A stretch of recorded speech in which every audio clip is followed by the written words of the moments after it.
Hey guys, it's me, Pokemon. I'm back for another video. Sorry, I know I kind of broke that every other day thing, but as you can see right over here, prepping for college, we got a lot of stuff going on with that. But today I want to talk to you guys about a team in Marvel Strike Force that I think is going to become even more relevant with the new news that Dr. Octopus is coming, and I don't think they guaranteed that X-Force are the ones that are far from. I don't know. We knew ahead of time from data mining, and I'm not sure if they've said flat out they're going to be used for Dr. Octopus, but they're going to be used for Dr. Octopus.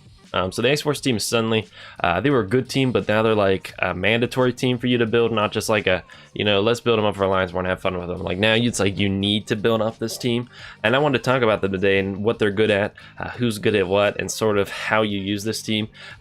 Just to sort of do another team review. I like the team reviews. I think the team reviews are helpful videos, and since a lot of people are going to be building them up, I figured you might want to know a little bit more about them. So let's start with Deadpool, who you could consider the leader of the team. Let's talk about what Deadpool's kit provides. Deadpool, the interesting thing about the X-Force team and their greatest weakness is they do not have a tank. There's no character who taunts or anything like that. The closest thing you have to a tank is Deadpool, who will revive when Domino's on the team. He gets a 100% chance to revive and an 80% of max health as long as Domino's alive. The rest of his kit, not a ton of crazy stuff. He has some consistent DPS, basic attack's not bad, bonus attack, crits of minions. This attack, not too bad, has some synergy with X23. He deals a lot of damage to one person. I'd say his ultimate is probably one of the best things in his kit. 230% damage, plus 160% damage when you chain, plus when Domino's an ally, this attack cannot be counterattacked. So just very consistent. You'll really be able to get off a lot of damage right here. You can sort of shred through the whole enemy team. His passive is really cool because he'll clear negative effects from himself, and for every negative effect he removes, he heals himself. So really interesting gimmick right there. So like this sort of synergizes, or well, I guess it's like a counter synergy to like teams like Supernatural Symbiotes that rely heavily on debuffs. Deadpool doesn't mess with those. He just clears them, and plus on kill he generates an ability energy for an allied cable, so that's always nice. Deadpool has a lot of really nice stuff in his kit. Nothing mind-blowing, but it's consistent DPS. Next up, we have Cable. Cable went from 0 to hero really with this update. Really what's so great about Cable is the basic attack right here fills his speed bar by 80% if he's not charged. Then he'll gain the charge. Then you get to use this skill almost immediately after, which then clears a bunch of positive effects and deals a significant amount of damage. And you pretty much get to do 1-2 with that. So really strong right there. Sort of out of the gates, Cable's hitting people for like 500% damage, just simply because of that combo right there between his basic attack and his special. His ultimate's not bad too. It synergizes with Deadpool. He'll assist on it, so you probably get somewhere around 500% damage off of this if you count in Deadpool assisting, and of course I don't have this max level. Plus, if it kills, Deadpool and Cable's speed bar gets filled. And then his passives, it's not bad.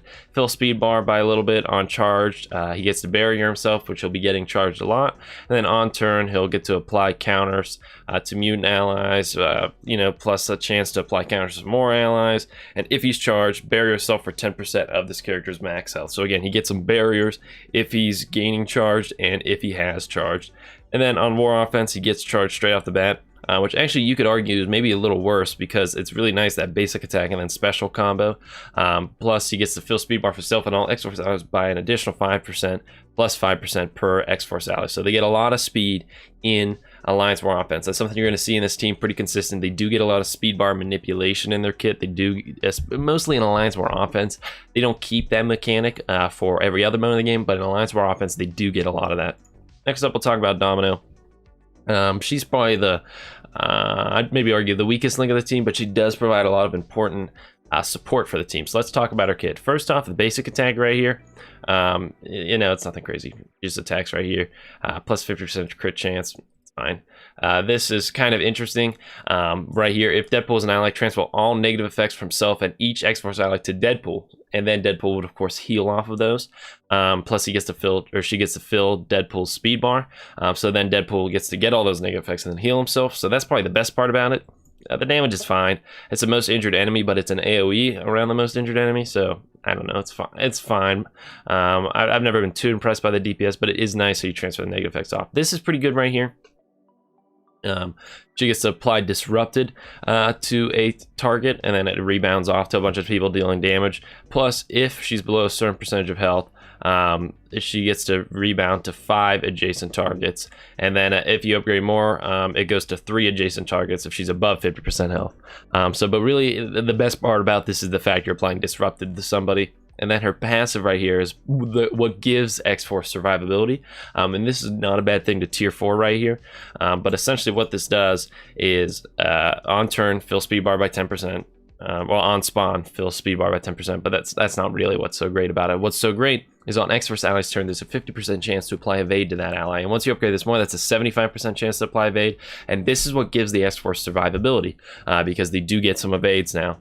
So this is really important, and then the problem is Domino dies really easily, and when she dies, X-Force loses the evade, and then they lose their tankiness. The evade is really important to the X-Force team's survivability, plus she gets a 10% dodge chance, and X-Force allies get 10% dodge chance, and then crit chance, and then minus 10 crit damage to all enemies, and then on war offense, she fills the speed bar and apply offense up to all X-Force allies. So again, a little bit of speed bar manipulation when you're on war offense, but really Domino's the best thing in her kit is this evade that she'll apply right here. But again, I'd argue she's the weakest link of the team because she dies pretty easily.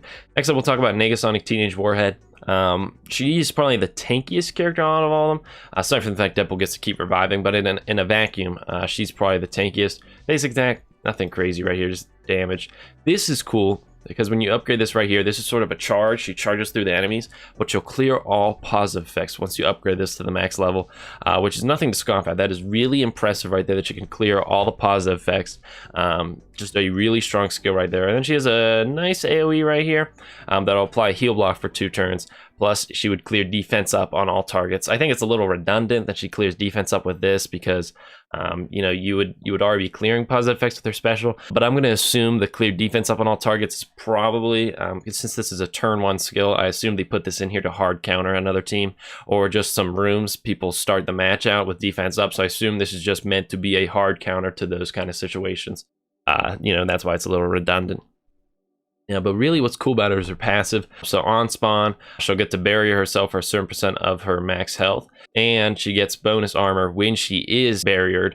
But what's cool is on an enemy turn, she gets to bury herself for another additional percent of her max health, and then she gets to fill her speed bar by 10% every time an enemy goes. Now, of course, again, I don't have this at max level, but you get the idea here. She'll bury herself, then every time an enemy goes, she'll get to bury herself again, plus fill her speed bar.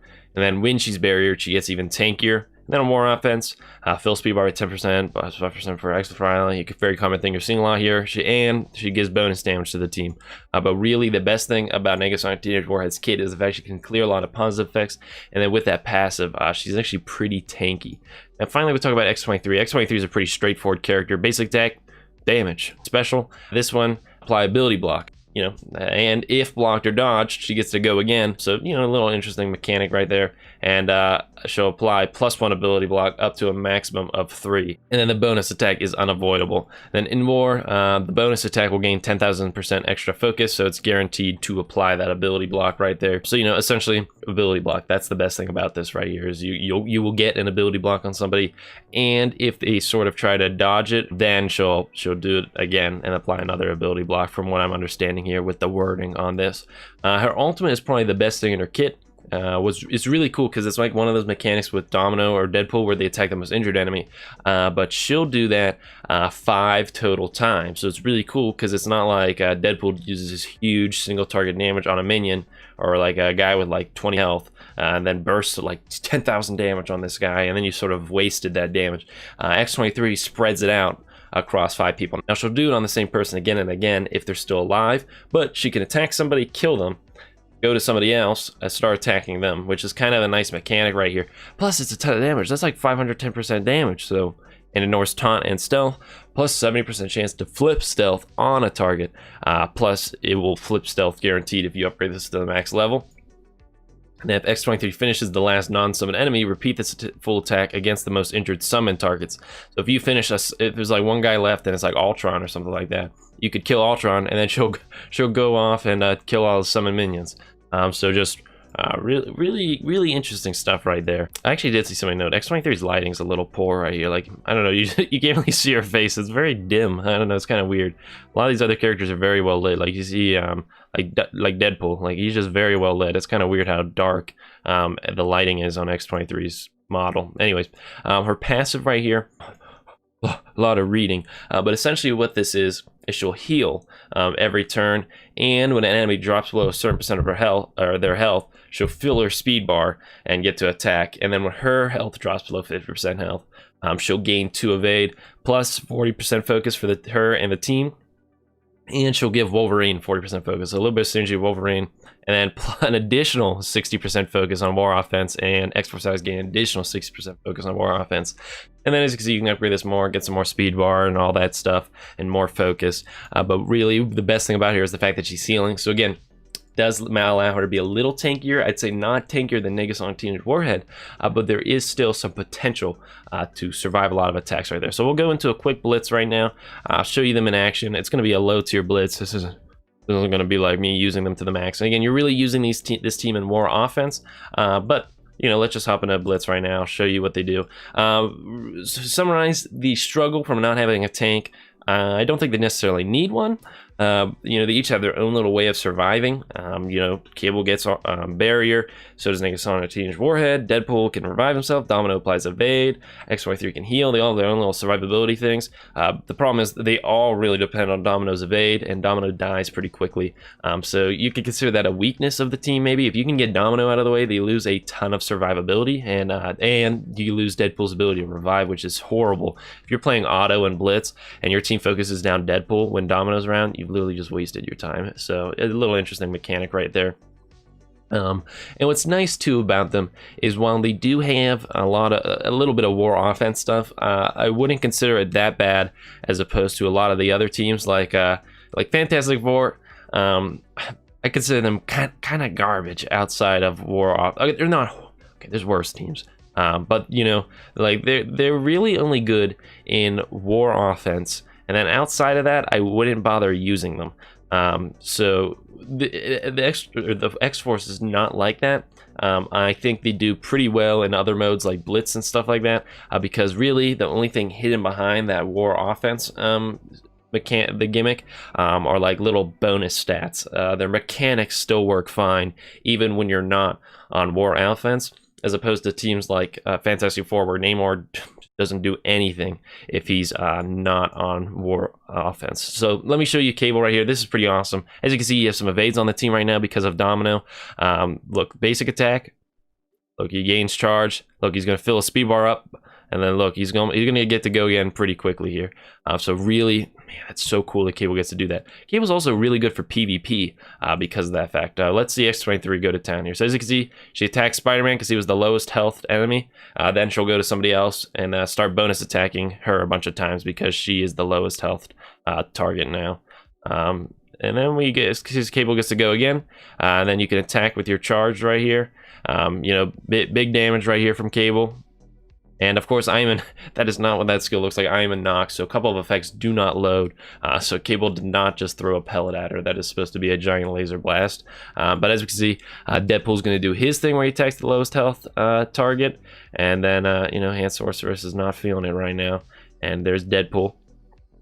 And then we will attack with Domino. And then X-23 decided to assist. Or was I playing as X-23 there? I might not have been paying attention. No, I think I was playing as Domino. I guess she shot real quick, and then X-23 assisted on that. And again, this team right here, I'm locking down. They're much lower power level than my team, and they didn't have good synergy. So this is a pretty easy team to take down. But still, I want you guys to see how they look in action. And look, you see all these evades going on throughout the team. They're very helpful stuff right there. That's a big boost to their survivability, and that's why Domino is so important, because those evades really do start going around to the whole team, and it's a really good idea to get a tier 4 on that passive, because that survivability right there from the evade is critical to the team. So overall, I hope this was a helpful video for you to sort of see the X-Force in action, sort of, again, idea for how they look, what they do. I'm a big fan of the team. I think they're fun to play. It's always nice to have another war offense team as opposed to a war defense team, because, you know, we play war offense. And now they're going to be needed for Dr. Octopus's campaign, so we should see them become farmable soon. If I had to guess, Negasonic Teenage Warhead, Raid, X-23, War, Domino, Blitz. That's my prediction right now, where they're going to end up going. But with that being said, what do I really know? Because I am only an 18-year-old. I hope everyone can have a happy and healthy day, and I'll see you guys in the next video. Sign off, everyone.